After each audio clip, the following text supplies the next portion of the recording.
খেয়াল করে দেখবেন আমরা মনে, মনে যেটা চিন্তা করি সেটাই কিন্তু আমাদের সাথে হয়। এট লিস্ট আমার সাথে তো হয়। সেইজন্য লাইফে অলওয়েজ পজিটিভ থিংক করা উচিত। দেখবেন যে আপনার সাথেও পজিটিভ সবকিছুই হবে। হ্যালো, আসসালামু আলাইকুম এভরিওয়ান। কেমন আছেন সবাই? আই হোপ আপনারা সবাই অনেক বেশি ভালো আছেন। আজকের এই ব্লগটা কিছুদিন আগের। খুব সুন্দর একটা সকাল ছিল। খুব বেশি রোদও না, বৃষ্টিও না। খুব সুন্দর একটা ওয়েদার ছিল।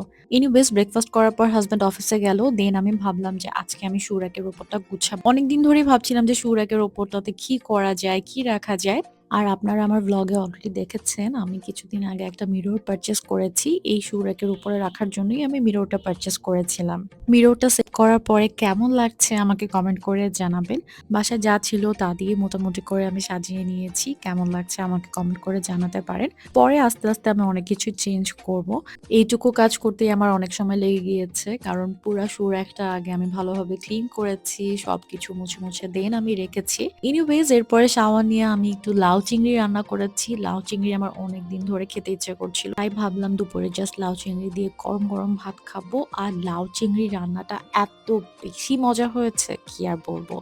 বিয়ের আগে আমি কোনোদিনও লাউ পছন্দ করতাম না। একদমই খেতে চেতাম না। আর এখন আমি আলহামদুলিল্লাহ সবই খাই। মেয়েরা আসলে বিয়ের পর চেঞ্জ হয়। এনিওয়েজ সন্ধ্যাবেলা হাসব্যান্ড বাসায় আসার সময় কিছু জিনিস নিয়ে এসেছে। পরে আমি এগুলো সব গুছিয়ে রাখছিলাম। ও হাবিজাবি অনেক কিছু খায় যেমন নিমকি। এই নিমকিটা কিন্তু আমি বাসাতেই বানিয়ে দিতে পারি। বাট এই যে হুট করে ও নিয়ে এসেছে এরকম ভাবে ও অনেক কিছু নিয়ে চলে আসে। আচ্ছা, ফান্টার এই ফ্লেভারটা কে ট্রাই করেছেন? ফান্টার এই গ্রেপ ফ্লেভারটা আমার কাছে অনেক বেশি মজা লেগেছে। আপনারা যদি ট্রাই না করে থাকেন ট্রাই করে দেখতে পারেন। আই হোপ যে আপনাদের ভালো লাগবে। সন্ধ্যাবেলায় জাহিরা এসেছে এই যে এত বড় পিজ্জা নিয়ে। আমরা পিজ্জা খেলাম, অনেক আড্ডা দিলাম। এরপরে আবার আমাদের ডিনারের প্ল্যান হয়। খুব তাড়াহুড়ো করে রেডি হয়ে বের হয়ে গিয়েছি। অ্যাকচুয়ালি প্ল্যানটা ইভেন্ট ছিল কজ আইজার 18 মান্থ ছিল সেদিন। সো উই থট এই উপলক্ষে আমরা বাইরে ডিনার করতেই পারি। এনিওয়েজ আমরা চলে গিয়েছিলাম ইউজোতে। আমাদের বাসার মোটামুটি কাছেই ছিল ইউজো। সো আমরা ইউজোই পিক করি। ওদের এনভায়রনমেন্ট আমার কাছে অনেক বেশি নাইস লেগেছে। অনেক বেশি ক্লিন, অনেক বেশি অ্যাস্থেটিক। ওরা একটা ওয়েলকাম ড্রিঙ্কস সার্ভ করেছিল। ড্রিঙ্কসটা অনেক বেশি মজার ছিল।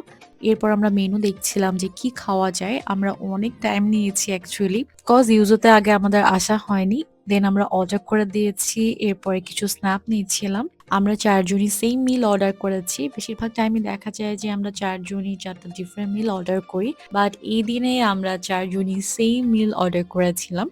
আমরা আমাদের কিছু স্ন্যাপ নিচ্ছিলাম। আর এসব করতে, করতেই আমাদের ফুড চলে এসেছে। ফুডের টেস্টের কথা যদি বলি আমার কাছে বেশ ভালোই লেগেছে। খাওয়া-দাওয়া শেষ করে অ্যাজ এ ডেজার্ট আমরা নিয়েছিলাম ব্রাউনি। ব্রাউনি টেস্টটা আমার কাছে বেশি ভালো লেগেছিল। আর এই ছিল আজকে আমার ভ্লগ। সবাই ভালো থাকবেন, সুস্থ থাকবেন। আল্লাহ হাফেজ।